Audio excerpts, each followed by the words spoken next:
भइल? ई रास्ता ठीक नहीं खे, आगे पुलिस बा। तो का भइल? तू थोड़ी बम लेके जाता रहा। तू बारूद से कम बाड़ू। हम यही रास्ता से जाए, वरना शादी कैंसिल। दहेज में दुल्हा के जान ले बुका।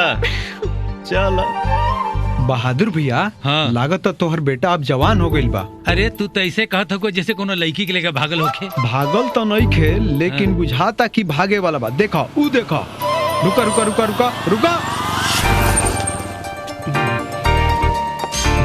ये लड़की कौन है? हम इनकर होखे वाली पत्नी बानी। ये सच बोला तरी? एड्रेस दे दी, शादी के कार्ड भिजवा दे। अच्छा, तो शादी के कार्डो छपा गई।